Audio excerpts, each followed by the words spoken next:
Now is it fine? Yeah, it's working. Perfect. And Professor Mazi, before you start, let me ask you, I mean, can we take the questions in between the talk or at specific points shall we stop and ask the questions? Any point I can take the question. Okay, yeah. Fine. So then I request all the participants, if you have doubt, then you can write in the chat box. Yeah, I think it will be better, some kind of interaction session. I mean, interaction way to present. Because if I just move to last, then midpoint, there will be no way. Means if I can give the answer, but I will be not hurry to finish the talk because it is a 100 pages. Okay, so I'll go slowly, and if meantime if you have any questions, so we can discuss. I'll try to resolve your doubt. Anything, okay? No need to. No, don't worry. Okay, sure. Just raise hand and then then ask the question. Yes. Yeah. So okay, I think let me switch on my video because there is a bandwidth issue. Otherwise, yeah. Yes, it's better. Yeah, maybe you can switch off. Yeah. I switch off my video. Okay. So okay, good afternoon, everyone, and thank you very much to all the coordinator of this program, and specifically to Professor Kuntal Deka for giving me opportunity to share my knowledge about my research work and then future research direction as well. So so that's why I have kept that. Intelligent receiver design and future communication. Next step. Yes, some noise is coming. Yes, the noise was coming. I muted that participant. So I request again all the participants to mute their mic.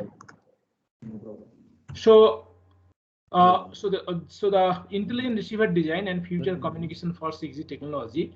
The title of this talk is kept just to highlight that in one intelligent receiver is going to be one of the major component in future communication, and it will play a huge role in terms of data rate, in terms of latency. Am I audible properly? Yes, you are audible. Yeah, and in terms of latency, in terms of complexity, and in terms of adaptiveness. Okay, so that is the reason I gave this title of this talk is this one. But meanwhile, I'll present first some of my work I'm doing on intelligent receiver design, and then if I get some time, then I'll also highlight some of the research direction for future direction what one can pursue.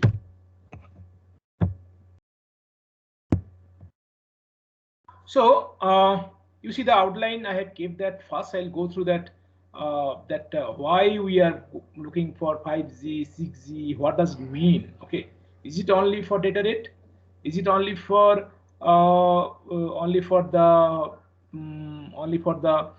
different application or multiple application? Okay, so there are a lot of things to highlight. So that's why I'll educate to all the audience briefly about 1G to 6G who are not from the proper background of communication, and then I'll talk about that why intelligent receiver is required for 6G, and how much intelligent has been addressed in 5G, and what are the things we are looking for 6G and beyond. Okay, so then I'll discuss two things, that the modulation classification. This is a kind of intelligent classification of the signals, not a whole signal, it's a part of the signal called modulation. So, and this modulation are being used for almost all communication type like single carrier, MIMO, WebDM, just to get a larger spectrum, larger spectrum efficiency or high data rate, okay, and power efficiency. So that's the reason we need to use modulation scheme. But then at the receiver also we need to do the remodulation. So for that actually we need we need to know that what kind of modulation has been used at the transmitter, so that Similar modulation will use at the receiver to demodulate. Okay. Then another thing is that CFO estimation is called carrier frequency offset estimation. So when signal travel through the channel, so there is a Doppler effect. So when Doppler effect appears, now if the transmitter and receiver they are fixed, there will be no Doppler effect, but there is a mismatch between the transmitter and receiver oscillator. So due to that, there is a carrier frequency offset. But when in the future communication we are giving the communication can be done between the vehicle to vehicle, infrastructure to vehicle, and vehicle to vehicle, or UAV to UAV, where they may move very fast, very high speed communication. So that time the Doppler effect will be generated at the channel, and that need to be compensated to recover the signals. Okay, so that is the reason I have incorporated modulation classification and CFO estimation. But there are some other parameters also need to be estimated without any knowledge of the transmitter. Those also I'll mention. I'll not go into the details. But then future topics of then I'll discuss about the future topics of 6G. So if you can see that from 1G to travel from 1G to 6G, we can see that some of the term I have written, FDMA, TDMA. So these are the kind of physical layer technology. Okay, so there are many more also technology evolve with the time or with the generation to generation, and some of our physical layer, some of our upper layer or higher layer. So here I have mainly focused on the physical layer. So you see 1G, it is FDMA, frequency division multiple access. Then 2G, we evolve a time division multiple access. Then 3G, we evolve CDMA technology. Okay, also code division multiple access. Then 4G, we evolve OFDM, how we can use OFDM, MIMO, and turbo coding. Then again for 5G new radio and ELT, we are using those kind of things, but then again we adopt some kind of advanced level or high speed kind of, means that high capability code like LDPC or polar coding. Okay, so those are have been evolved. Then what is, and this 5G, actually we are looking for that low latency, and then low latency and less computational complexity, and also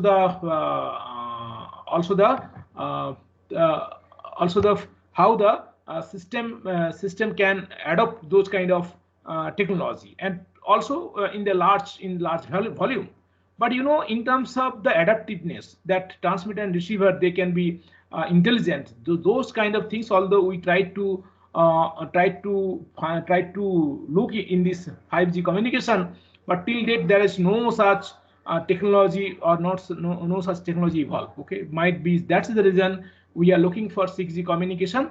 And you might have surprised that 5G has not yet come to the market, why you are looking for 6G. And for your information, many countries even they are doing research on 7G or beyond of that. Okay, so whenever we application and the research, both are two different things. So 6G communication, we are not talking about in the market or in the industry. It might be in the research level. So it may take another after establishing the 5G completely, after 5 years we may come up 6G. Okay, and many countries they are already started a lot of research on 6G and 7G. So as India, we have a huge market and huge population. So why not we have our own complete 6G and 7G technology, like we have a 5G for India, our own standard.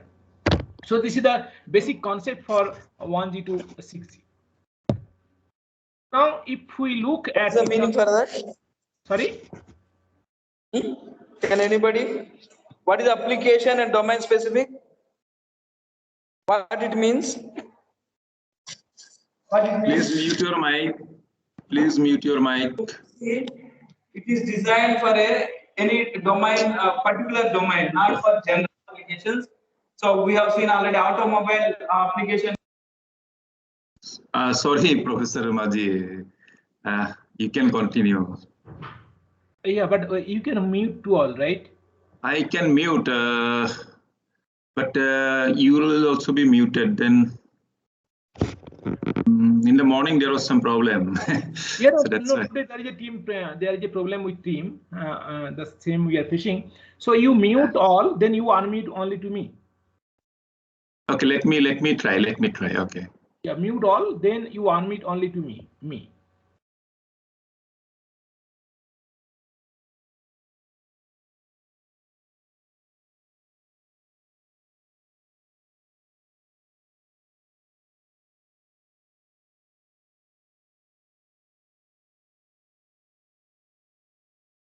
Yeah, Professor Maji, I have muted them. Maybe you can unmute yourself. No, yeah, I have done. Yeah. No, actually, I was thinking maybe the question is asking someone asking the question. That is the reason I stopped. Okay. Anyway, so you see that 6G. That is this last slide. I talk about how the technology evolve with the generation to generation. But here you can see that how much that in terms of that output. Let's say for 1G, what was the data rate? Then 2G, what is the data rate? That is the outcome. But technology was different, right? And 3G it was 2 megabit per second, 4G 100 megabit per second, 5G 1 to 10, and 6G we are looking the beyond the 10 to 100 Gbps. Okay, so those data rate is required for the different purpose, because initially the communication only to human, but nowadays the communication we are looking from also from human to machine, even machine to machine. So you know that there are huge machines and they need a huge data rate to perform certain task. So that is the reason we need this high data rate along with this novel technology. So that's the reason that 10 Gbps also may not be sufficient when we talk about the large machine to large machine. Okay, and then you can understand also some kind of internet level that what kind of facility we have received with the data rate, voice calling, SMS, the internet of applications. Okay, then massive broadcasting and internet of things, and then 6G, integrating that artificial intelligence. Okay, and new spectrum. Okay, cell-less network, energy efficiency, computational efficiency. In fact, the communication that I'll give in the next slide, that how much benefit we are looking for 6G. Okay, so here just I have given that 4 new spectrum: cell-less network, energy efficiency, and artificial intelligence. In terms of, if you look the security perspective, that when the only 1G was there, no security was there, because the minimum number of people used to use this technology. But nowadays, the several peoples are using the technology, and sometimes the same spectrums or same resource are being used by multiple users, and they are not there. They are from the same group. So the security now will be becoming very main concern. Okay, so you see, and 2G then on one-way authentication was required. Okay, so but not two-way. Then again 3G we have brought that IP traffic security, vulnerabilities, and encryption key issue. Okay, then 4G also we look the security in the MAC layer. Okay, vulnerability and new service and device. Then 5G. We are not only looking the security in the device level, we are also going much more higher level, that by the cloud level. Okay, in the cloud also, we are looking that how the security can be preserved, that so nobody can able to break your security. And okay, and 6G actually we are trying to use some kind of AI, that how to AI understand that whether a users can able to access the data or not based on his past record. Okay, and not only that in cryptographic based security or blockchain security, they may not be visible if we look into the quantum computing. So whatever the cryptographic based, like prime or subprime numbers we are using private and public keys. So though they may not be sufficient to prevent your data or something like this. So we are looking for some kind of, it's called physical layer security. So physical layer security is that kind of security where even you will not get the data. Forget about to decrypt them. Okay, so such kind of, then we can use kind of combination of cryptographic and physical layer security. Okay, so this is a called double layer or double layer authentication. Okay, such kind of authentication we may create to give a full security to the communication protocol. So such kind of things we are looking for 6G. And if in terms of spectrum utilization, you can see that 2G to 4G we restricted only to 2.6 gigahertz. Okay, then 5G we are trying to use for 3.4 to 3.8 gigahertz, and then some of the data rate we are keeping for 5G we are keeping, let's say 2 gigahertz to 66 gigahertz.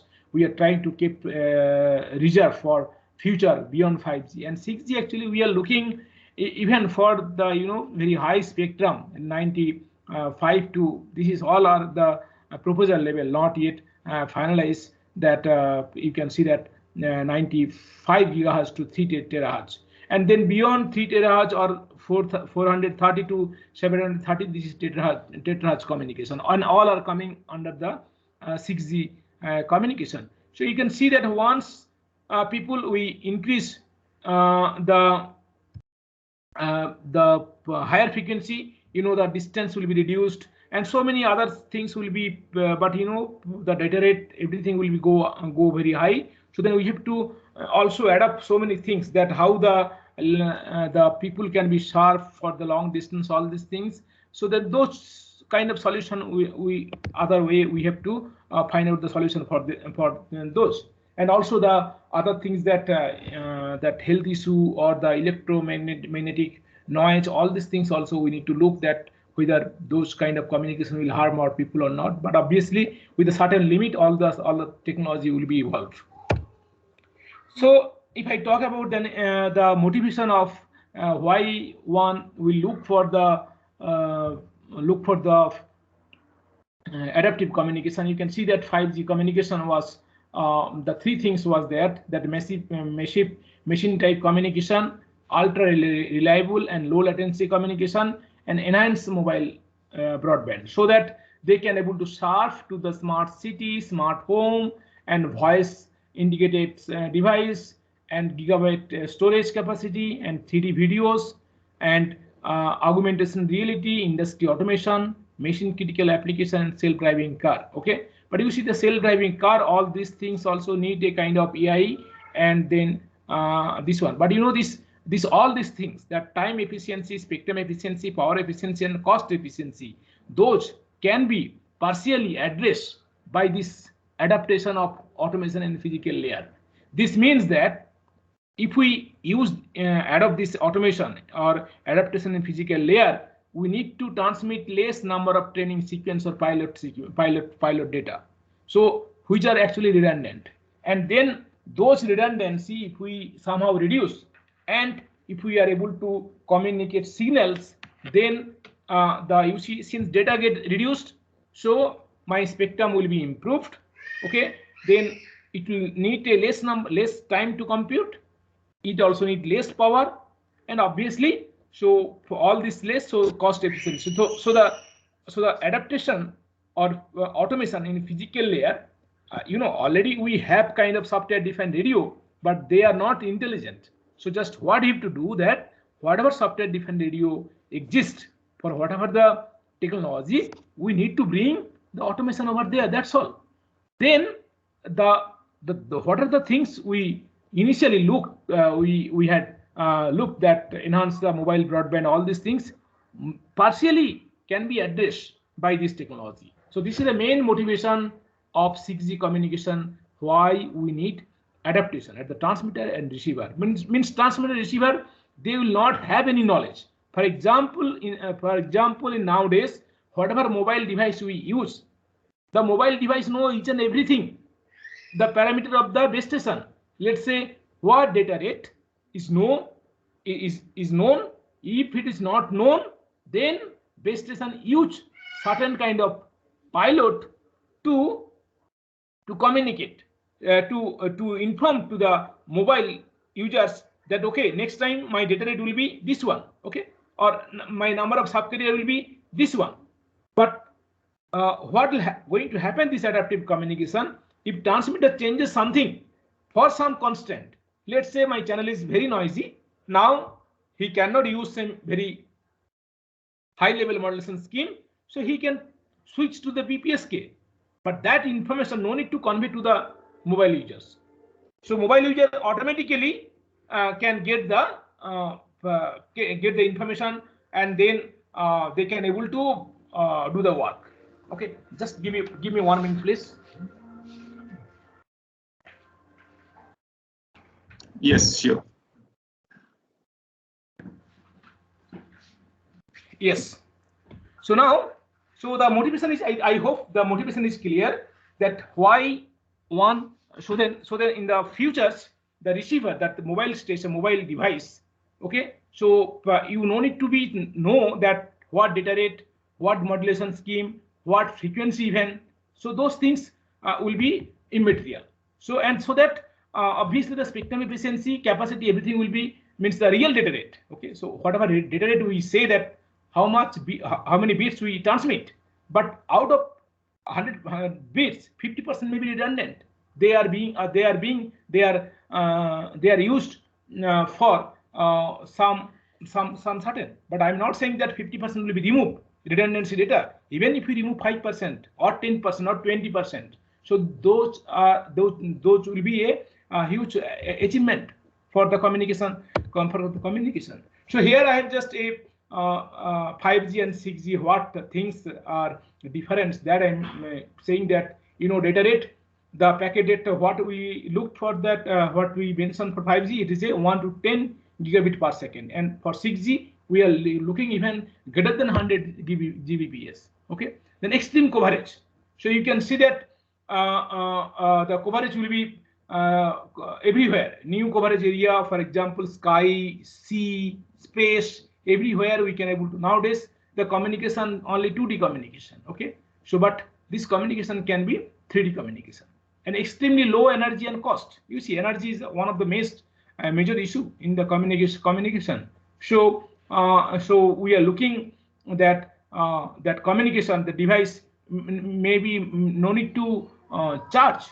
You know that there is a energy harvesting technology. Later I'll mention that your mobile will be charged from the base station.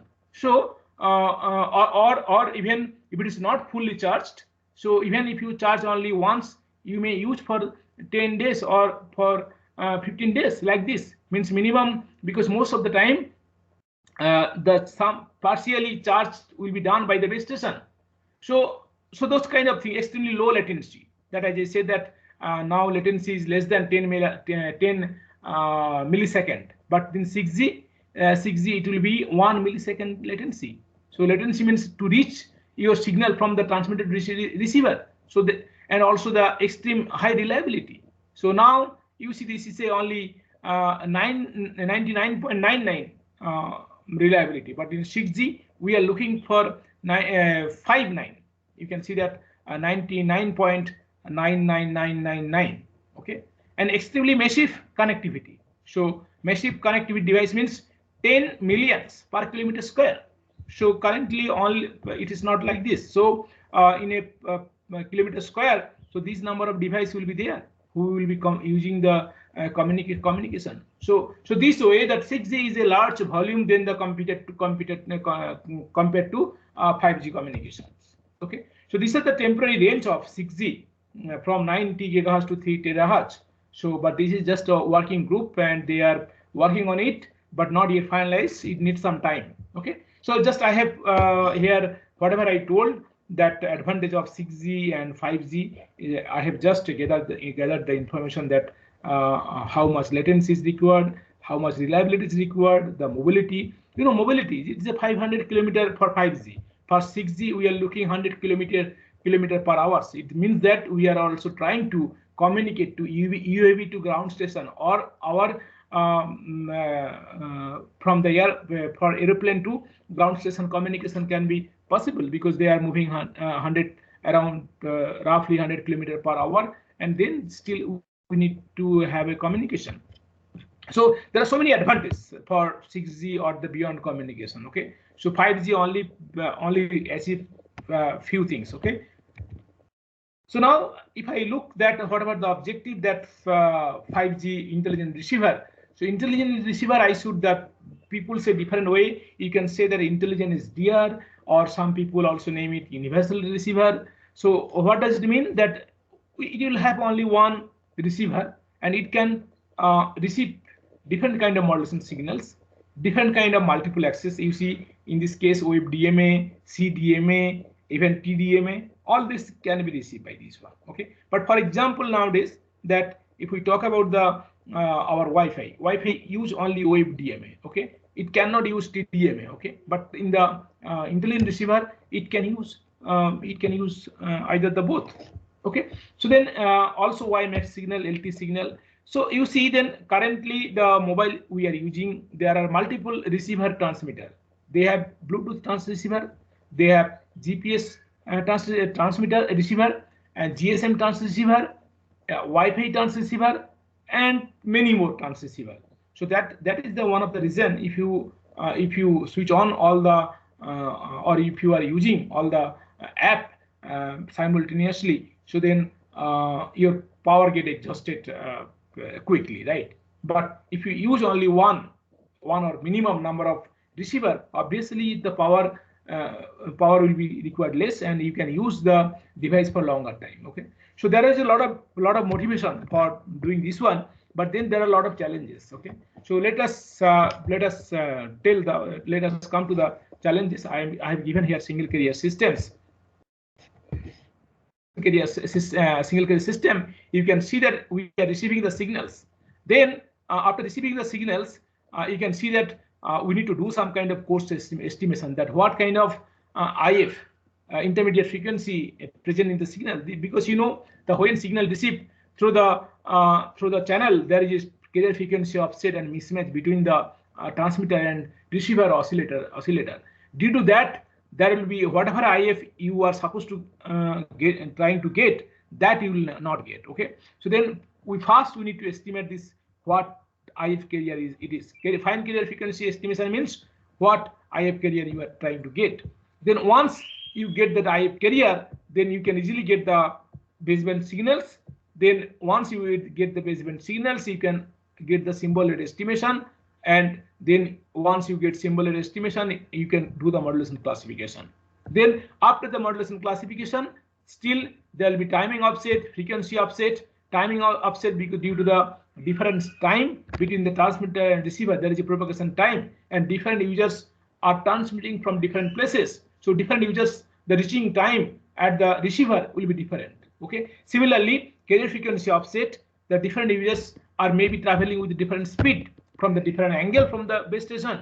So their frequency offset will be different. So estimating CFO in multiple CFO is not a very simple things. Even compensating them and finally getting the constellation diagram. Okay, so constellation diagram. Then after that, there is a channel estimation part will be there. Then getting the information. Then a lot of things are there. So this is a kind of, we are looking at this moment only the baseband structure. So you can see that all the this estimation we are talking about, they are blind. So they do not need any training sequence or pilot sequence knowledge. So whatever the signals they will receive from the signal itself, all the parameters can be estimated. And why those parameters are required, you see, if you do not have IF knowledge, then you cannot get baseband signals. If you do not have symbol rate estimation, then you cannot get that how much samples in a symbols. You cannot demodulate them. Okay, so symbol rate estimation is important. Even modulation classification is important to get the demodulate the signals. Okay, then timing offset. Without timing offset, again there will be some kind of that you cannot construct the constellation diagram. There will be circle instead of a region. You will get a circle of the constellation diagram. Similarly for frequency offset. So you see, so those are the things we need to handle. Okay, single carrier systems. But if we look for the OFDM systems, again, it's coming to that. The structure of the single carrier and OFDM is different. So there is a OFDM symbol length estimation. Then what is the cyclic prefix length? What is the total symbol length? Then what modulation they are using? What modulation they are using? Then number of subcarrier, because OFDM they change the number of subcarrier based on the channel knowledge, based on the frequency, whether still they are able to make frequency selective or selective to frequency fading channel or not. So such kind of things are there, and you know that OFDM has very sensitive about the carrier frequency offset and timing synchronization. Okay, so even if you let's say there are in OFDM symbols you have 10 samples, even 2 samples, if you are unable to synchronize properly, then you will get a distorted constellation diagram. Okay, similarly carrier frequency offset, if you are not able to the error is even 5%. Okay, so then still you are unable to get the constellation diagram. Then after that you can do the equalization and get the information. So you see OFDM is very challenging things, and now if moving very fast, let's say the vehicle moving 200 to 300 kilometer per second per hour. So in that case, OFDM, there is challenges how OFDM can be successful. So that is the reason people are also looking OTFS, that which will be an alternative solution for OFDM for high-speed communication. Those I'll discuss in the later. So now you see modulation classification. Although there are so many things, I'll just point out only 2 things. Only one is modulation classification, and other is the carrier frequency offset. That how those can be done. And modulation classification, again, there are different kind of modulation classification. So many algorithms we have proposed, but for the different kind of things, here I'll just briefly tell about 3 things only about the modulation classification.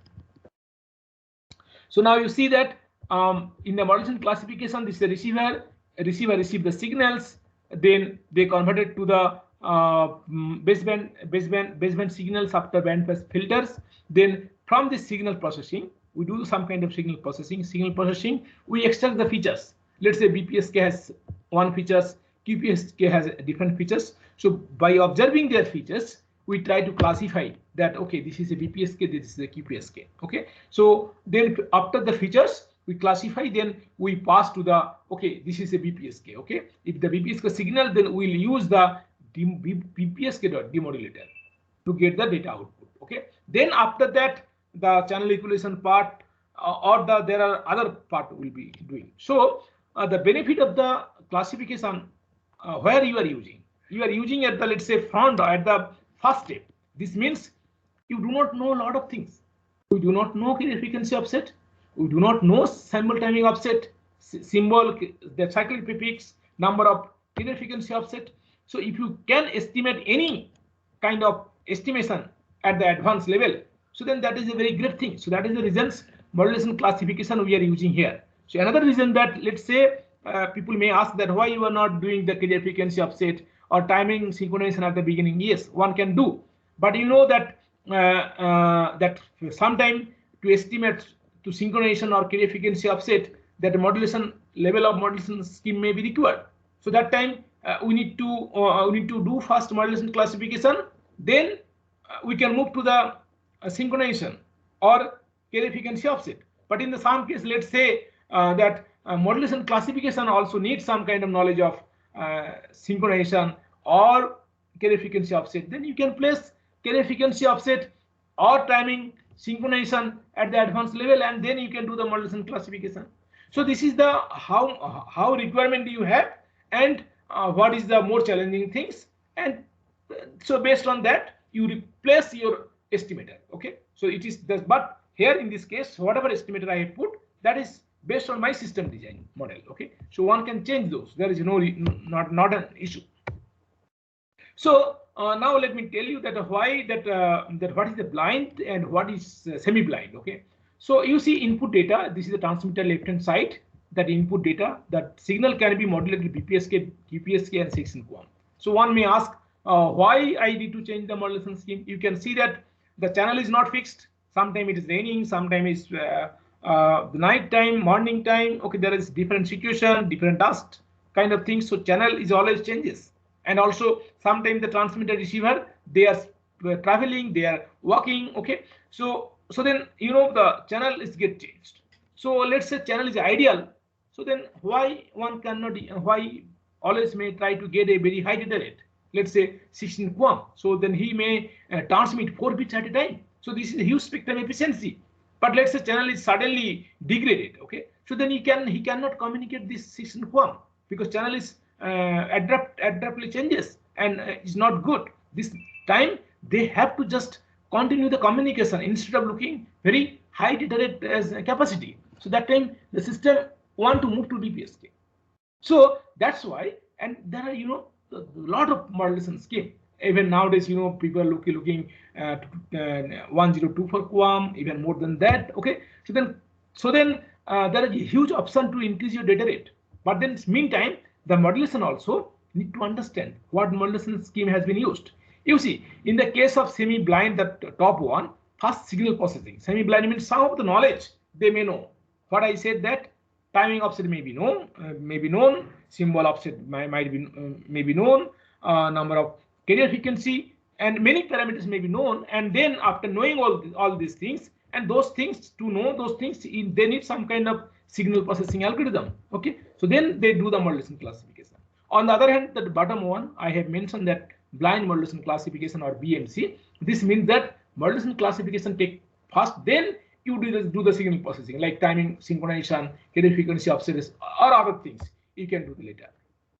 So now right hand side I have given some 2 pictures just for a schematic diagram and to make you understand that what is the meaning of blind and what is the meaning of not blind. So you say first one is that that data ID means data ID means you need some pilot. So you see this is the image, and corresponding this image I can get this data 1001101. Now let's say this data has to be transmitted. But what do we do in the conventional communication system?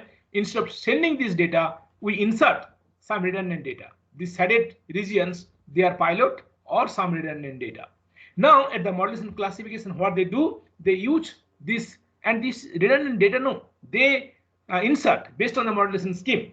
Now let's say they have used BPSK, and then they have used kind of this 4 shaded. Okay, and now QPSK, the value 4.44 shaded point will be there, the region will be there, but the data may be changed. Okay, and so the receiver by seeing this 4 data, 4 type of value, they can able to classify. Now you can see that 4 data, right? So how many options will be there? 2 to the power 4. So 2 to the power 4 means that only 16 variation he can able to identify. But you see how many, there may be 50 to 60 type of, even more than that modulation level are available. So then if I want to capture that, let's say 50, this means that 2 to the power 5 to the 2 to the 6 means 6 data I have to waste. You see this shaded region just to identify the modulation classification. So they do not have any other roles. Okay, so then you see spectrum efficiency means my original data is 100, 110, and 1. But we are sending huge data just to what? To understand the level of modulation classification. So, but now if you come to the bottom right hand side, the non-data data of blind modulation classification, you can find that we are not sending any redundant data. And from this data itself, we are classifying the modulation level. So those are the things, the advantage of non-data ID or blind modulation classification. Okay, so this is applicable for any kind of blind estimation. It may be symbol timing offset, it may be a carrier frequency offset, or channel estimation. Okay, so that is the reason that we need a blind modulation classification for future, whenever the demand of data rate and the demand of number of the population, all these things matters, so that we need to compromise. Sometimes complexity may be very high. Okay, so okay, so this is the main purpose. Yeah, Professor Majhi, there are a couple of questions in the chat box. Yeah, please. So the first question is by Rahul. The question is whether OTFS will be used in future or not. Yes, it will be used. I'll come to, there are so many researches going on, and I'll give some also some research direction in my later slides. I have OTFS, how it can be used, and what are the research directions. I'll clearly I'll tell. You see, future whether it will be used or not, not at this moment, but you know, research we always keep we are a little bit optimistic, right? So if you ask the question to me, yes, OTFS is a very perfect solution for future communication. Yes, thank you, Professor Maji. There is another question by Smith. The question is, what are the maximum standard frequency offset and timing offset value to be maintained? I mean, maximum allowable, I guess. Maximum allowable and frequency offset and timing offset. The typical values, probably that is the question. Yeah. So you see, timing offset, if you say, I should not give the in terms of that quantity value, because you know it depends on how many what is the symbol duration. Okay, so based on the symbol duration, you can say that this much of value, but symbol duration can be varied, right? But what is my observation, that let's say a that samples, you know, finally you can convert this one to samples. If there is a 10 samples, 10 over samples for one symbol duration, tolerable is maximum 2 to 3. Even 3 you need a nice good equalizer, otherwise you cannot compensate. And CFO you can say that 10 to 100 hertz is fine. But if you 10 to 100 hertz, fine. But if you give a maximum allowable CFO and STO both, then again there will be system degradation. So OFDM is very sensitive for the symbol timing offset and carrier frequency offset. Okay, so if you take the STO, then samples, number of samples may be maximum 2 to 3, not beyond that. Beyond that, you will not get a constellation diagram. Yes, thank you, Professor Maji. There are 2 more questions. Shall we take these questions now? Yeah, no problem. Yes, so one question by Kalpana. So the question is, what is the difference between channel estimation and channel tracking? Difference between channel estimation and channel tracking.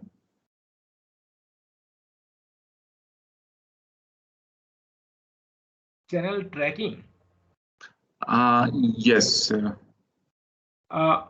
It's not a term that we usually use, right? I mean, channel tracking. Channel tracking actually might be is mentioning this way. One can say that channel estimation, you know, at a instantly channel estimate. Okay, then later on next channel we estimate, right? So then we are every time we are estimating, that might be one can say tracking, but channel tracking actually we do not use the term in communication. Yes, thank you. There is one generic question by Afsar Ali. So the question is how to do channel modeling for wireless communication.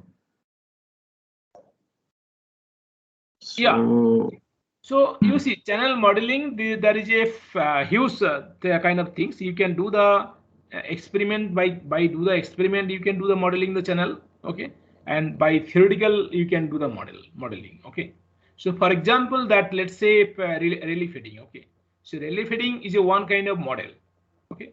So first they understand that what kind of signals are receiving at the receivers, and then receivers and what type of distribution it is and how many way the signal is reached, and based on that they find the model, okay. So modeling, you have to understand the phenomena of the environment. So let me tell you how we do for the relay fitting model. So relay fitting model, we assume that signal is received except the line of sight. There are a line of sight, they come from the non-line of sight, okay. So then we assume that there are 2 reflection environment, one is left and one is right, okay. And right we give one kind of Gaussian model, and left we give another kind of Gaussian model, okay. So then first we try to understand the distance that from this Gaussian model we give the x, then another we give the y. Okay. Then from there we find out that okay, root over that it is a amplitude. So x square is the left hand side, y square is the right hand side Gaussian model, and root over x square plus y square. This is nothing but a relay feeding channel. Okay.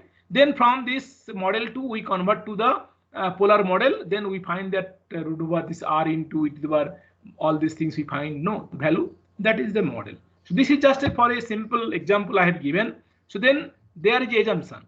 Left hand side is a Gaussian model, right hand side is a Gaussian model. So this model, some assumption will be there. Then finally what you are receiving and combining all these things, you can create a model. Is it your question? Am I able to address properly? Yes, I think yes. Yeah. Okay. Okay. So one more question, Professor Majhi.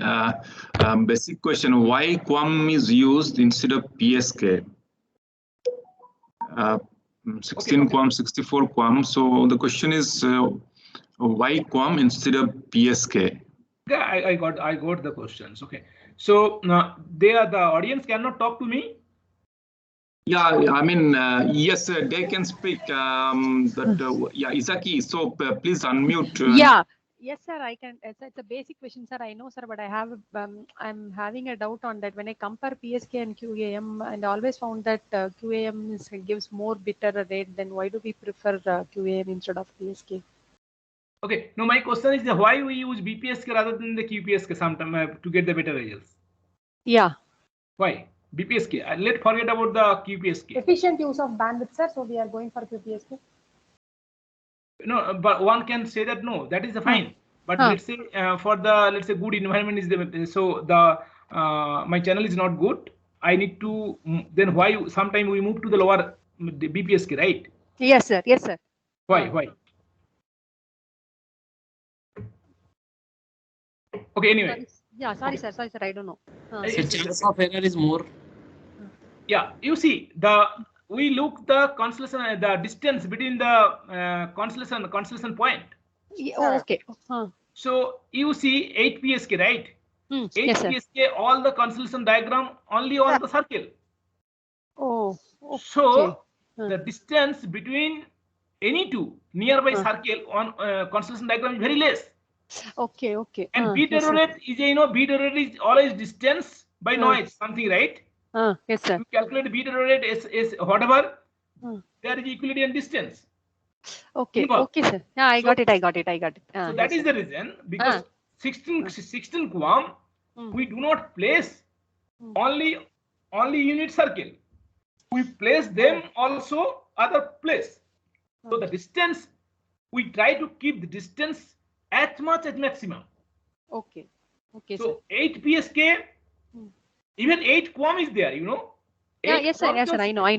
Yes, sir. So 8 QAM always prefer because they do not put in one unit circle, but QPSK put one circle. So you just see the distance.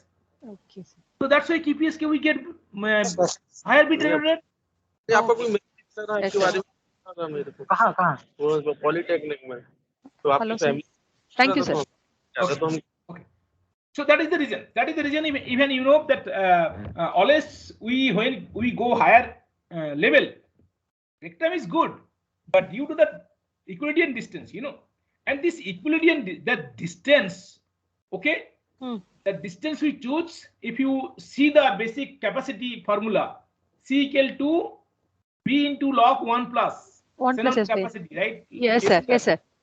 So that actually we come how much channel amplitude we are transmitting, power we are transmitting, and how much noise is there. Yes, sir. Then we divide the how many level we can divide. Means this is the total power and how many fraction we can do. That is the channel capacity, nothing but this one. Yes, sir. Okay, so that is the reason. Okay, no problem. Thank you, sir. Thank you so much. Okay. So sometime you ask the question yourself, then you will find this one.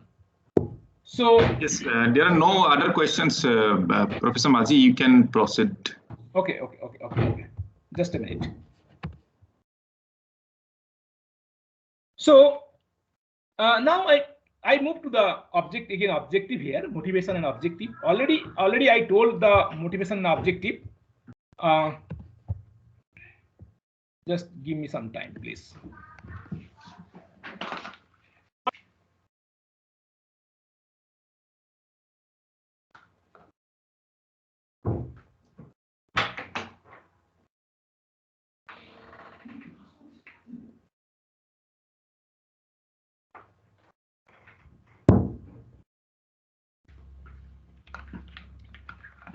Yeah, sorry. Yeah, this is the effect of working from home. Yeah. So, am I audible? Hello. Yes, sir, you're audible. Yes, you're audible. Yeah. So now you see, there is a circle. You know that 64 QAM, 16 QAM, and QPSK, BPSK. If you notice that the inner circle, the base station, any base station, any conventional. This is I have just given example of conventional communication system. An inner circle always have higher energy.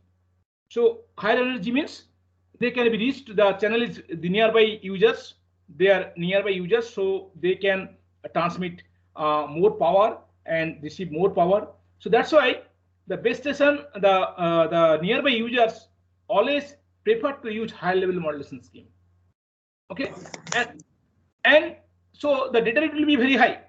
But when the users from next circle, okay, so the distances get reduced, so he cannot transmit the power what transmitted by the nearby circle. So since the distance is more, so he cannot reach to the base station by using because he has constant. He cannot transmit very high level of power. So then he has to reduce the power and reduce the level of modulation scheme. So if he move to the next circle, then again he cannot. The distance is more, so he has power constant. So he has to reduce the level of modulation scheme. So you see, then every time the base station is, he has to understand that from which user transmitting what kind of data. So you can see that transmitter in the left hand side, the green one, that they are transmitting the data because this modulation scheme, and this modulation scheme will be decided based on the channel estimator, because channel estimation will give a knowledge that how far the base station from you, okay, and based on this distance he will choose the level of modulation scheme. And the receiver again, once receive the signals, he will do some kind of signal modulation classification and will understand that what kind of modulation, and then do the demodulator and get the signals. Okay, so this is the total motivation, that when one can use high level modulation scheme, when can use the lower level modulation scheme, and how to understand what kind of modulation they are being used. Okay, so this is the main things. So now I have just kind of signal model, so I skip those kind of things, signal model that we have received. So now there is some kind of very conventional approach. It was in 2000. Okay, so after that very less work. After this one, there are almost only one or two group was working this modulation classification, but nowadays almost many people are working in these areas. That due to this reason that this Swami's paper, it was very popular paper in till 2010 or 2013. Okay, so they are able to classify the signals BPSK, 16 QAM, and any of the circular signals. Okay, so because they use a fourth order cumulant, okay, with true conjugate. Then you see 16 QAM is giving some value, BPSK giving some value, and other modulation scheme they are giving. If you only consider QPSK, then you can classify. But you see QPSK, offset QPSK, pi 4 QPSK, and MSK. These are known also QPSK variant. Offset QPSK is what? Same as QPSK, Just slight difference is there for engineering benefit purpose. Similarly, pi by 4 QPSK nothing but a combine of two QPSK. Similarly, MASK is also QPSK, or I should say offset QPSK. So, and you know that many devices they use QPSK, they use offset QPSK and MSK. So then classifying those variant again very big is required, right? But you see, from the value we are getting from this 4 modulation scheme, it is not possible to identify, because they are giving almost same value. So that is the reason Swami's paper was very good in terms of the classifying 4-5 modulation scheme. But when you are having QPSK variant, classifying is very difficult. You see, almost all our value are giving the, even 8 PSK also giving the -1, QPSK -1. So you cannot classify. So that is the reasons. And why it's happening? You see the even this QPSK, offset QPSK, they look same, but their rotation, offset rotation is different than the QPSK.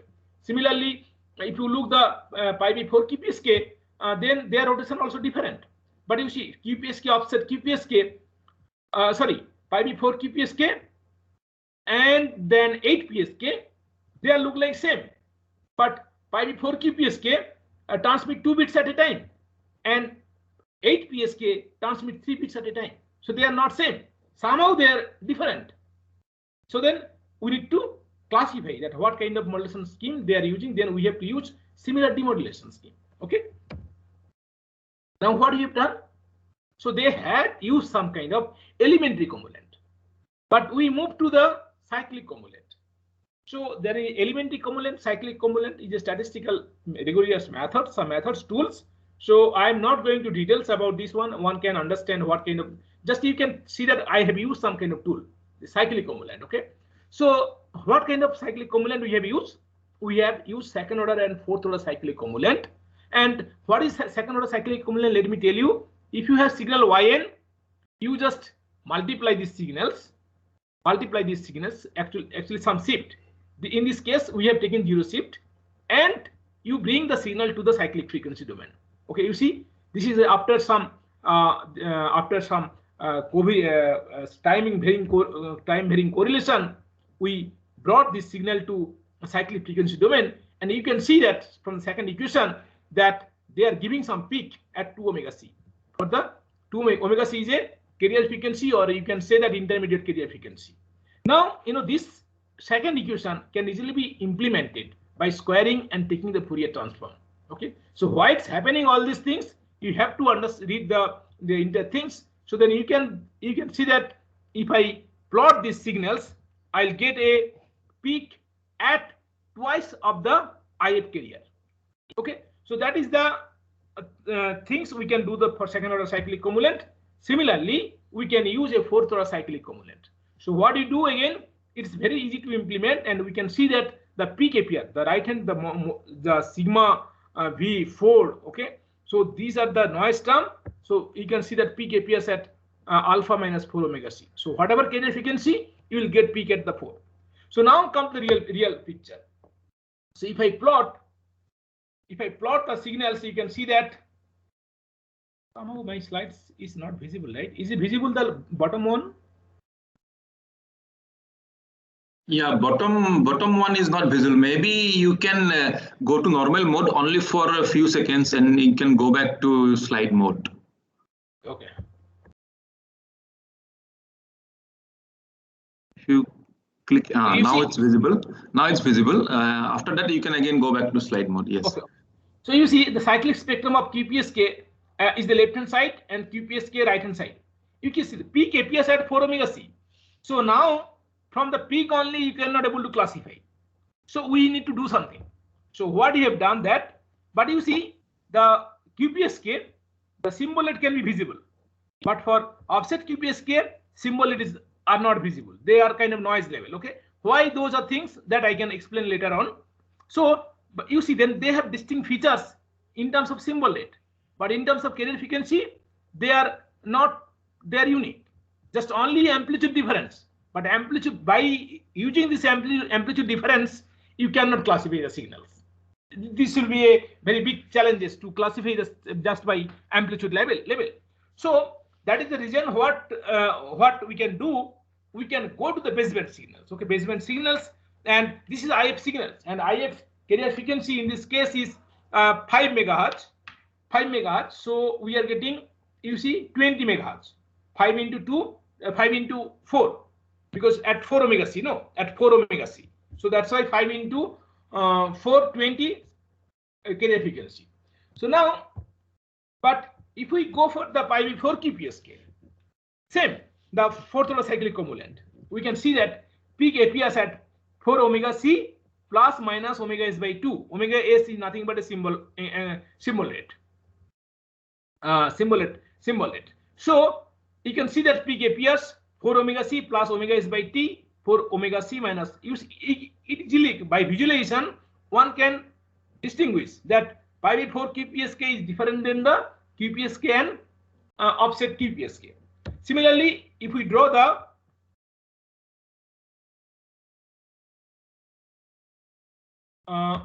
MSK, this is just MSK.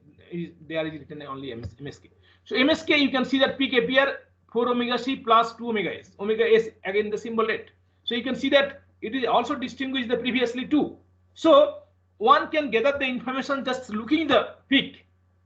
Looking the peak can identify whether it is a QPSK, whether it is a 5v4 QPSK, or whether it is MSK. So, but as I said that QPSK and offset QPSK, they are different.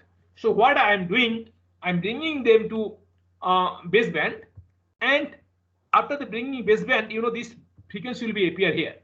So why I'm getting the peak, you can see that delta alpha minus 1 by p. This 1 by p nothing but a symbol rate frequency. 1 by p is a corresponding the symbol rate frequency. This is just a PJ oversampling factors. And now this term is giving the value. Now for the offset QPSK, you see the Q component is shifted by half of the symbol rate, and that actually give this minus, because this 5 by 2 it will be something 5 by 2. This one will give a negative term. So due to that, you know, this is a I component, this is a Q component value, and you know, we know that I and Q component, they equally that equal power they carry. So that's why this negative bring this to 0. So that is the reason you see the offset QPSK we are getting 0, and that is the reason when we are bringing this signal signal to here, we get a nothing but a some kind of noise level of things. So one can understand easily that how to classify QPSK. Now you see this is the just a for models just a graph. So one can understand easily which one is the QPSK, which one is the MSK, and so on. So just we have to develop some kind of algorithm. So what is the algorithm? We'll give some kind of interval, and in this interval, if frequency is there and what kind of frequency is there, we can identify this. So this is the algorithm. Okay, hierarchical. That's why we call hierarchical algorithms. Okay, so how step by step we can able to classify from the 1, 2, 3, 4, 5, 6, 7 type of modulation scheme. So this then we have done some kind of simulation and measurement that we have simulated and analytical, and then those are validated by the measurements. Okay, so measurement we have used some kind of NI hardware, and the parameters we are used, those parameters can be changeable. Because why? Because they are adaptive. So whatever parameter you use, so it is irrelevant. So this experiment initially we had done in the indoor environment, and outdoor environment we have not done, but it is not very, it will be big deal. It can be it will be doable. So this is the experiment. You can see that left hand side is the transmitter, and we can change the power level, we can change the center frequency, we can change the symbol rate, and then we can transmit the signal. You see that we are transmitting 5 4 QPSK, and the receiver also we are getting. Obviously, there is some rotation, a lot of things due to these other kind of experiment things. But at this moment, we are just trying to get that whether we are able to constellation diagram or not. And obviously, when you are plotting this constellation diagram, some kind of timing frequency, carrier frequency offset we have taken care, because those are not all part of modulation classification.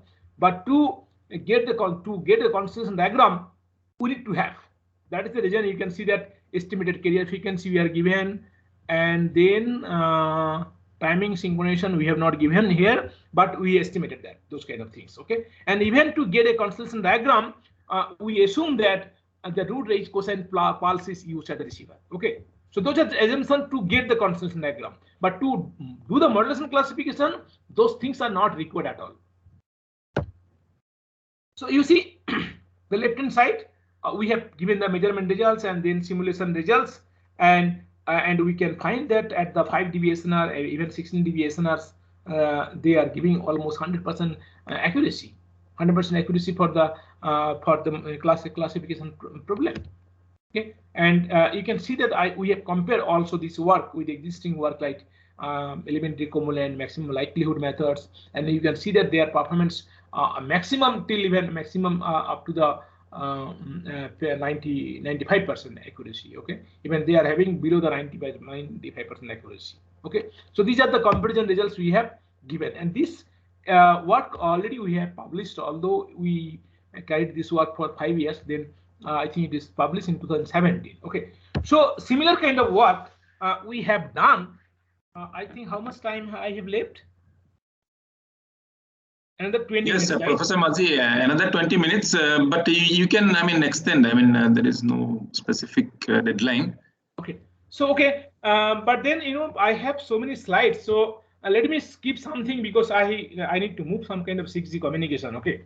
Sure, yeah. So but skipping means I'm just giving a rough idea about that. So I discussed motivation of the modulation classification, and now that was for single carrier system. But once you move for the OFDM system, MIMO systems, the system becomes more complex. Okay, and those algorithms we had used for the single carrier system, they may not be useful.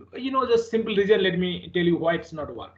Because you see, we are just estimating the peak. Okay, because this is single carrier things. So peak APR will part in certain frequency. But if you talk about the OFDM, the signal spread over the region, right? Finding the peak of OFDM system is very difficult. Because in sudden noise, the peak will be changes here to here because they have wide bandwidth. So that is the reason. That is the reasons that this algorithm suddenly will not work for the OFDM systems or MIMO systems, even for frequency selective feeding channel. So we have used different kind of algorithms for MIMO systems. This is the MIMO systems again. So here we have not used the fourth order cyclic cumulant or like this. We have used that autocorrelation, that second order correlation. Okay. So no, we have used even second order cyclic cumulant also. Okay. So here actually we have used 1, 2, 3, 4, 5, 6. Okay. 6 type of modulation scheme, but only one major finding is here that this classification between that Pi/4 QPSK and 8 PSK, so they have almost the similar behavior.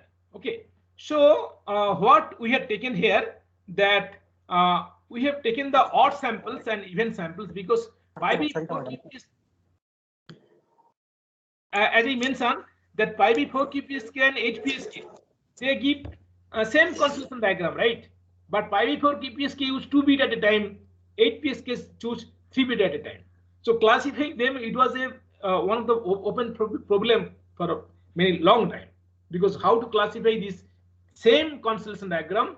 So what we had done, whatever the signal we have received, we have made them a odd and even samples. Okay, because even when QPSK, Pi/4 QPSK we do, the odd sample, odd bit we use for the one constellation diagram, and even bit we use another constellation diagram, because Pi/4 QPSK nothing but a combine of QPSK but rotated version of pi by 4. Okay, so one constellation they take odd, another constellation take even. So we use that concept at the receiver also. We have just separated odd and even, and we plotted. Okay, so because obviously it will be pi by 4 QPSK, right? Even odd. So but 8 PSK, you see there is no peak, and for pi by 4 QPSK, nothing but they will behave like a QPSK. Okay, this is nothing but a QPSK. Odd you take even, they are nothing but a QPSK, right? So that is the reasons. This is a major drawback for the MIMO systems. Okay, so other than that, again we have extracted the features by second order correlation, fourth order correlation, and some kind of cyclic. Just we have distinct features, then we classify. So this is again the single carrier systems, and then we have some kind of plot. Then we have done the measurement, and we have did the test bed, RF test bed. Then we did all these things. Okay, then obviously if you need to need some kind of specific algorithm, that how it's done, how, if you need any guide or any kind of things, you can always contact to us. Okay, there is no worry, we will explain you much more in details.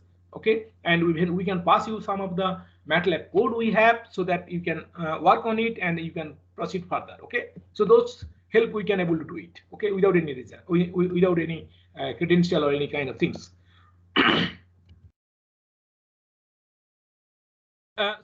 Okay, so now then we have done the so many experiment, and this was published in 2018. Okay, 2018. Then we moved to the OFDM system. That was one of the challenging problem for how to do the modulation classification for OFDM systems.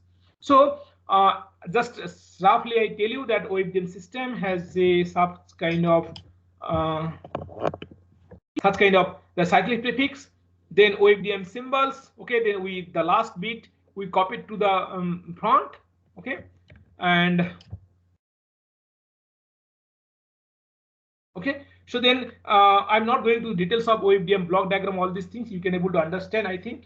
So let me go to the main issue. So here you see the OFDM systems, the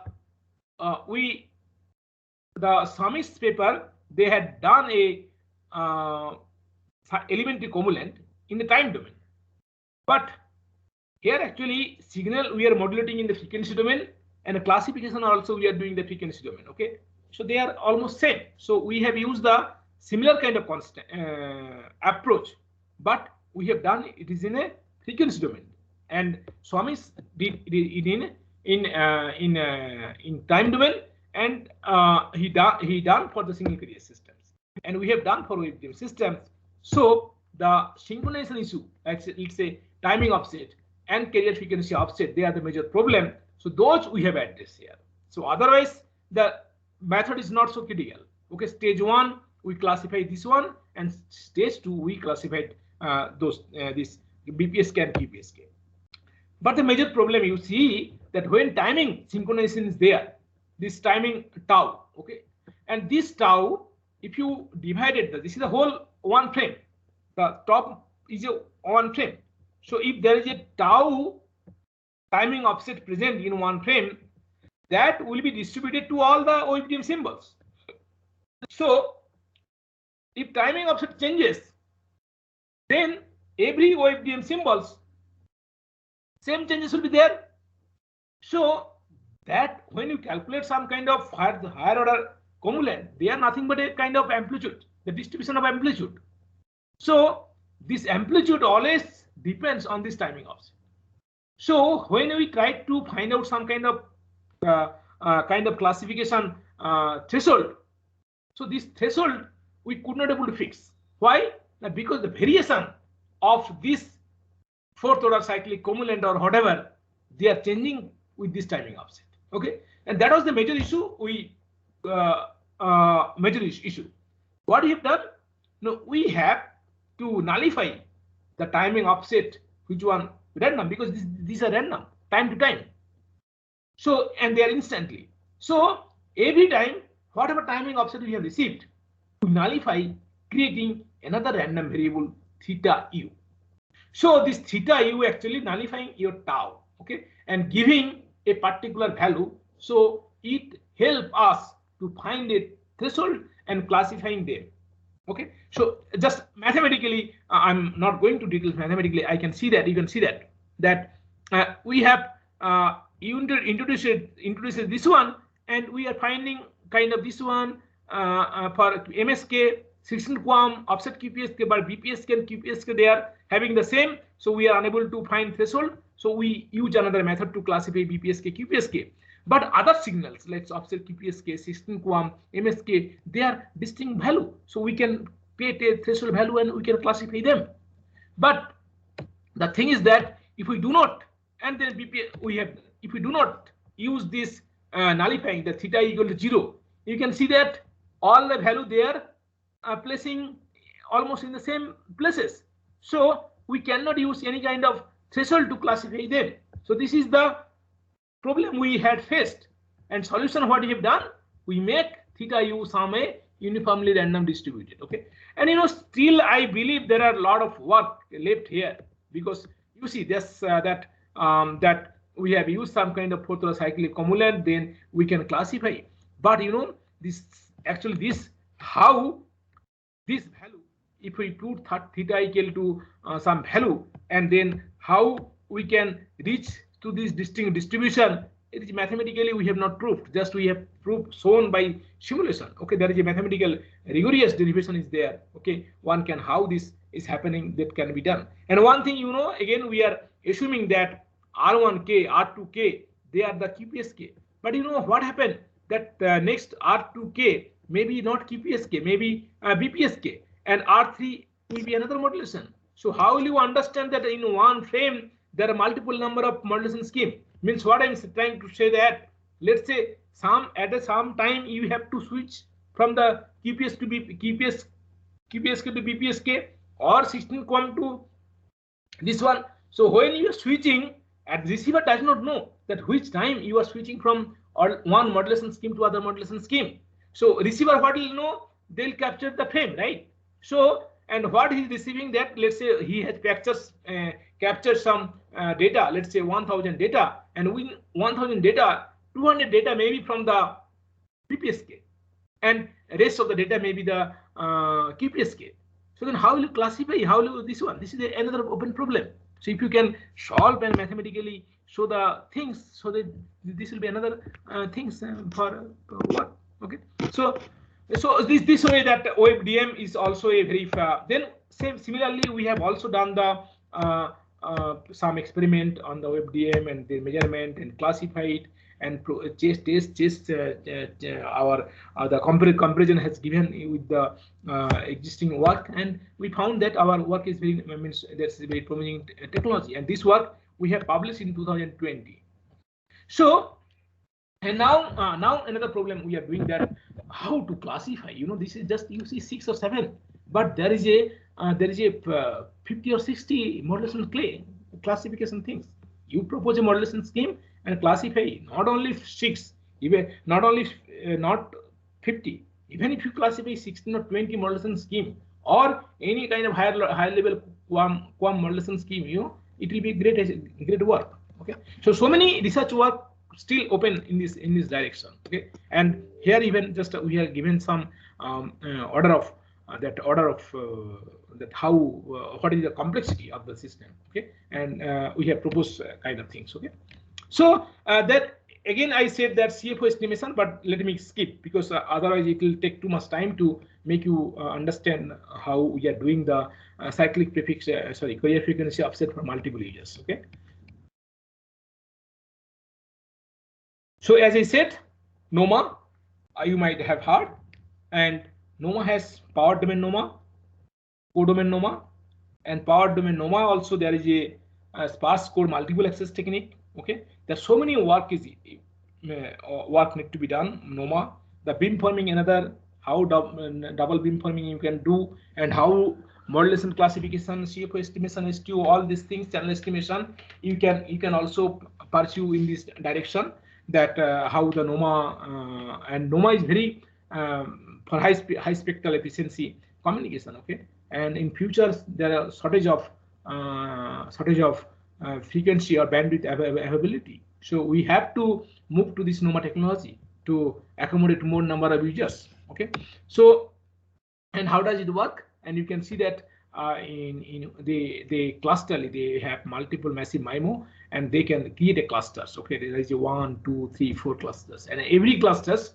So every cluster they are using different frequency, but they, you know, this and this, they are maybe using the same frequency. This and this may be using the same frequency. So you can see that if you have you can use properly, but there are a lot of problems. There is a physical security problem. There is a interference issue. All this problem. There is a proper beamforming, distance, adaptive beamforming. Okay, the huge work is left for NOMA. Okay, beamforming, you know, the beamforming is only one instant. Next instant, let's say this user is not interested to communicate. This user maybe leave for the communication.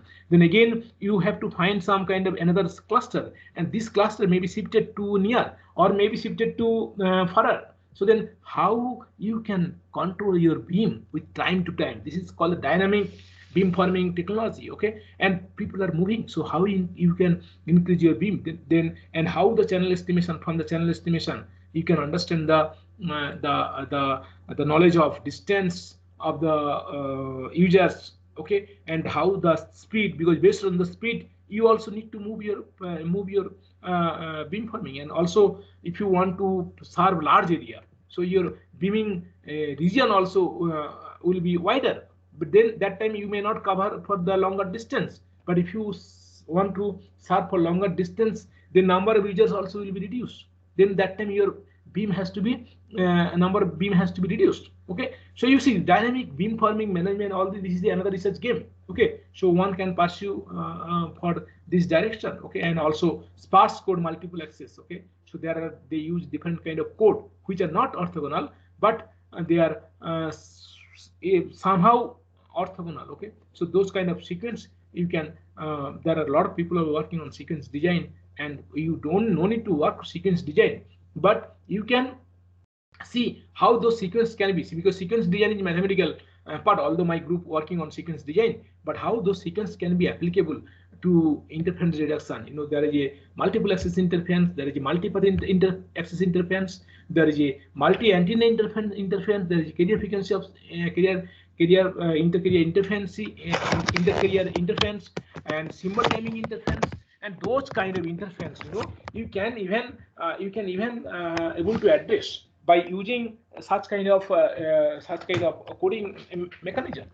Okay, so what I am trying to say, that there is a huge open problem for the MIMO NOMA, and if anyone interested to do some kind of work in some other direction, okay, and if you need advice, okay, so you are always welcome to I think I can pass my you can get my email ID from my name, and you can approach to me that, sir, I need, or you need some kind of advice from this direction or this direction, which direction. Okay, I can freely manage the time, and I can able to give some advice, whatever knowledge I have.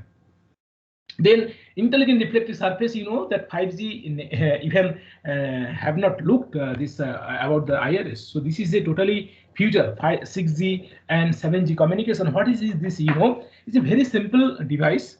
You can say a kind of poster kind of device. You can paste it any places, and your communication things can be improved. Let's say you have some kind of that auditorium where you cannot able to reach to you cannot receive the signals, or some communication problem is there, and this is common, right? If you go underground, you will not find any kind of signals. You go to shopping mall, inside shopping mall, sometimes signal quality it is a common problem, you know. But even lift, inside lift you are unable to access the communication. So, but you know, if you know the means, if the engineers, they know the position of the base station, they know that where the signal quality very less. So based on that, they can use this kind of IRS, or it's called large intelligent surface. They have different name: intelligent reflecting surface, large intelligent surface. So those kind of terminology they use, and you know the signal performance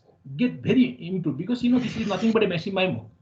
This is nothing but a massive MIMO. Sometimes it is a passive device, also active device. If you say passive device, then you don't need even power. Okay, just need or minimum power to control your the phase or direction of this. And you know, this is not a you don't have to put only specific place. You can place any place, any means some region. Then you can divert the angle by using minimum power. You know, the phase you can change, and then let's say the mobile users, sometimes the signal can be reached to mobile users, sometimes can be UAV, and you can create a kind of, you know, concentrate all the signal to particular region, so your signal diversity will be increase certain aspect, certain level.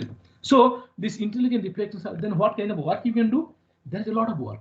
You can do work on full duplex. You can see that how full duplex can be implemented. You can see how the UAV can be used for the IRS and to the communication. How the, because they are using the similar, because this device can be used by multiple users. So multiple users, then how the users can be, because there is a security issue, then physical security is the another issue, and there is a lot of index modulation are also being used, and those how you can use, how you can use this IRS to harvesting the energy. Let's say the mobile users, right? As I said, that 6G communication, it will be a kind of powerless, that chargeless mobile. So then, you know, this mobile, if you come to particular region, then automatically this region reflection starts to charge your system from the base station, because signal strength at the receiver is very high. So so this kind of then again there is a sweep, that simultaneous information and the power transfer. Okay, so whatever information you are transmitting, okay, and back to support those communication, that whatever frame you are transmitting, in this frame your information will be there, and to transmit this information, the similar power also will be there. You know, so then you know, no need extra energy to transmit the signals. Okay, so there are several work still can be, means very minimum work has done. One can do the experiment, one can propose some kind of modulation scheme, some technique to improve the performance, or some other kind of applications. Okay, then as I said, the physical layer communication, you know, there are same device used by many people, so then there is a chances that people can steal your information. So then how you can make secure all these things, how beamforming can be used to secure the data, or how the noise can be, the artificial noise can be generated so that other people cannot harm your data. Okay, but meantime, you know, so there are new technologies coming, that this is we know the standard, right? Whatever the communication we have, we know there is a standardization, like IEEE standardization or Indian standardization. So many standardization we have. Okay, but you know, recently we are also trying to create an ethical framework. You know, ethical framework means like what can we do, what cannot be done. Okay, so because in future all the communication, data, information, all will be part of our life, right? So there are so many ethical things will come, so many law will come. So that is another direction for the communication. I'm not going to that direction again. So then index modulation, you know, that whatever modulation we use, even the whatever resource available, you know, based on using by resource, and okay, we can enhance the spectrum efficiency. This is called the index modulation, you know. So whatever data rate we are having at this moment, even we can reach to the certain multiple of this data rate if we use this index modulation. Then how this index modulation can be, even, you know, this IRS device, you know, I just mentioned here that this IRS device, that yeah, so like, you know, index modulation, we can use that some portion of elements we can use for the one index, and the other rate is another index, and this is another index. Okay, so this way we can enhance the data rate. Okay, then again we can combine the IRS and NOMA, that as I said, that multiple users, they will be using the same spectrum, but still they can able to receive the signals perfectly. So it is not only NOMA, the NOMA also one can combine to IRS, and you see that the full duplex, again it's coming to the spectrum efficiency. The full duplex is another very interesting work. Okay,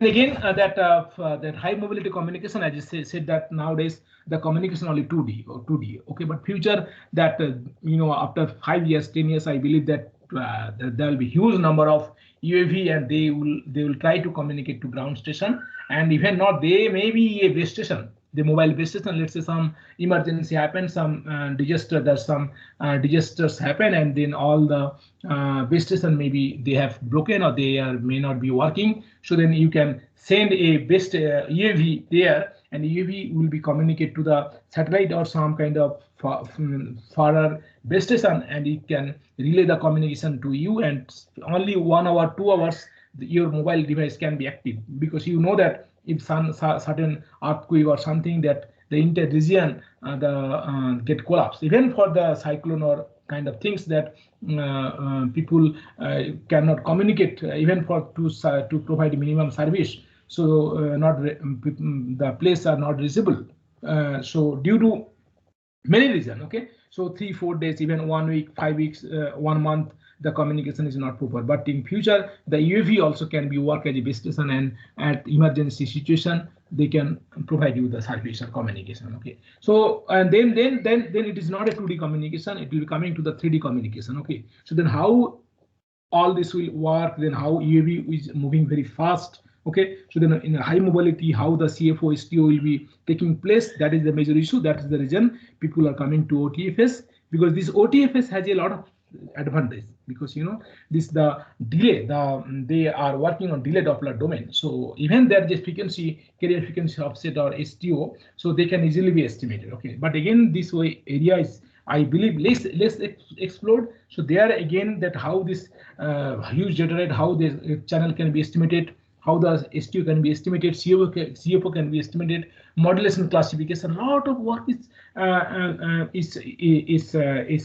here. So okay, so one can pursue this direction. Okay, as I said, then that you know that how the signals are delay and Doppler domain, then how the different UAV, different car. Okay, so this is some experiment was already going on. Someone asked that question, that whether it is feasible or practical, but some experiment already has been started. But in the basic level, obviously, when we look for the commercial purpose or mass scale, obviously a lot of research is required. Okay. Then visible light communication. This is another direction. You know, that's now what we have Wi-Fi. It may be replaced by the Li-Fi, and this increase your data rate and increase a lot of things are there. And again, that the VLC communication nowadays only the on-off keying, but how the higher level, how the spectrum efficiency can be increased by increasing the data rate or increasing and then how OFDM can be evolved with the VLC. Then there are also in the VLC use very high carrier frequency, even lifts little bit movement, it will create a huge carrier frequency offset. Okay, then how can those carrier frequency again will be estimated? How the channel can be estimated? Okay, all these things are there, and how the multiple access technique, because when VLC OFDM use, so there are a lot of work need to be done, and so many experiment also already in ISC. There are so many experiment we are also doing. So many things are going on. Okay, so this is another research direction, I should say. Application, you know that traffic communicating, public data broadcasting, indoor broadcasting, home access network, military communication. There are so many applications for this visible light communication. Okay, so yeah, I think time I have reached. So there are so many research open problem. You know, GSP, GPS. You know, GPS is a nowadays it's not working the indoor communication, right? Let's say, but you know, UAV, we are finding a auto.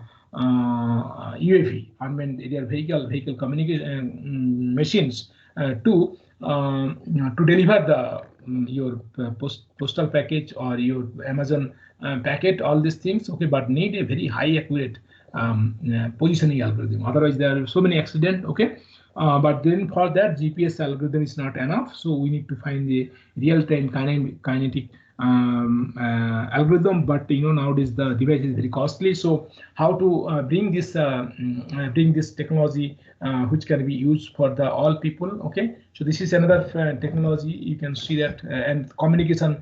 It has a you need a very accurate communication. Okay, so okay, so I have to finish it up because so many slides are there. Okay, yeah, thank you. Now I let me finish it up. Okay. So it will take another 1 hour time to discuss all the things. And if I go very fast, you might not be able to understand. That's why better let it be. If we get another opportunity in future, then we'll look into this. Okay.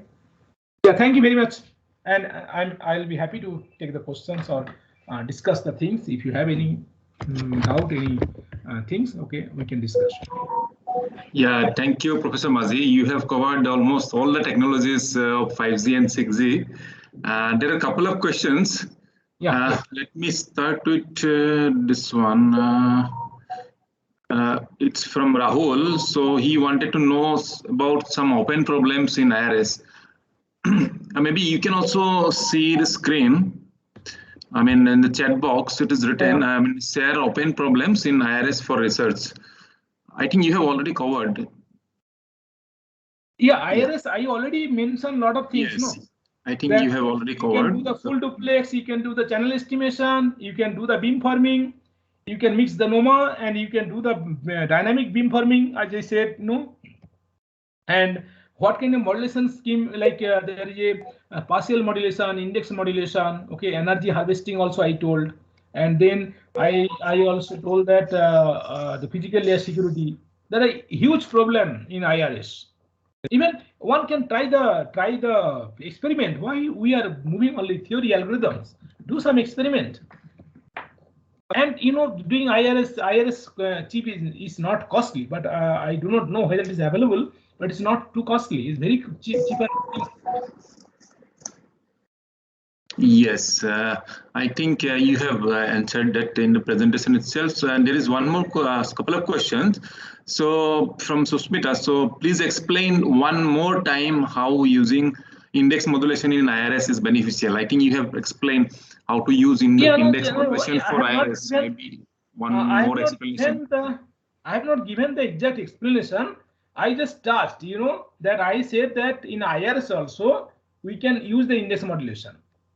That because antenna we can use the MIMO. I have shown that how you see when signal is transmitting from the one transmitter, then similarly in the transmitter that will be another modulation. Okay, so you can increase the number of bits. Okay, let's say first antenna is transmitting, second antenna is off. Okay, that is bring one information. If second antenna on and first antenna off, that is another kind of things, right? So two variation, you can pump two kind of that for 2 bits at a time you can transmit. Okay, yeah. So along with there is a BPSK, QPSK is fine. So this is a kind of third direction of the information. So those kind of things, it is not so matured. Okay, again, so you can use, you have to read. Okay, and you have to read and you have to do this one. Okay, so I have not given the very. It will take even 1 week, 3-4 classes to make you understand the IRS, the index modulation. How does it work? Okay. But yes. You can find the paper, you can find the corresponding MATLAB code also. If you read the paper 4-5 times and go there MATLAB code, you can able to understand. Okay, then read again IRS device. IRS you can find a very good paper, and then go with the MATLAB code of the there. Then try to understand. Then you know the MATLAB code of IRS. Now you try to combine how I can use this one too for the IRS. Okay. So yes. Initially, you have to read, you have to understand. Okay, all these things, the paper. Okay, then you can able to understand. Need some time. Okay, I have just touched to make you give the direction. Nothing else. Yes. So as I understand it, maybe like suppose if you have 16 elements, what are the elements are active or on? So that information is through index modulation. Am I correct? Yes. Okay. Thank you. So let's move to the next question. The next question is from Muhammad Afsar Ali. So the question is, shall we use OTFS for underwater acoustic communication?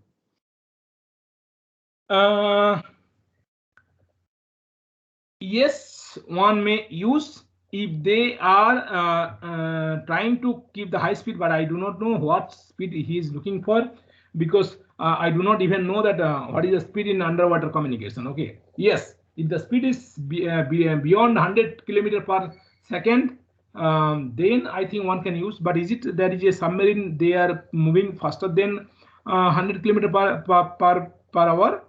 I do not have any idea. Yes. I think it will be very much important, because this acoustic communication is frequency and wavelength will be different. So Doppler is very significant. So we will be, I mean, OTFS will be very much applicable. So let's move to, yeah. Let's move to the next question from Kannan. Intelligent reflecting surface, how can be realized? Means material or another radio layer possible? It's perhaps regarding the, I mean, implementation of IRS. IRS device? Probably intelligent reflecting surface, how to form this kind of surfaces or metamaterials. This is a people use the antenna. This is the antenna design part. This is the antenna RF part. Okay, the people are designing so many IRS device. So this is not part of communication. So this is a part of the antenna design. So yes, they keep the different. They keep actually the different kind of surface, different kind of materials, and just to have a material which can the signal if any signal come to there, then the material will have property to reflect them. Okay, then they combine this one with that how the angle of departure can be changed. Okay, and they departures change. So I do not have much knowledge about it, but this is a part of antenna design, and many people are working in this direction. And our goal is to how to use this like antenna. Okay, we do not bother about the antenna, right? We just give it technology for the antenna. Okay, antenna people take care of this antenna design. Similarly, IRS device will take care by the IRS, the antenna design guy. That will be not our part. But how to utilize that technology? So whatever the property they have, how to use to get benefit. That's all. Yes, thank you. So please share your contact details with us. I think Professor Mazi's, you can visit Professor Mazi's website, so contact details can be found out there. Yeah, so let me, I think there are no specific questions, only comments. The participants, if you have questions, you can type. We'll wait for a few seconds.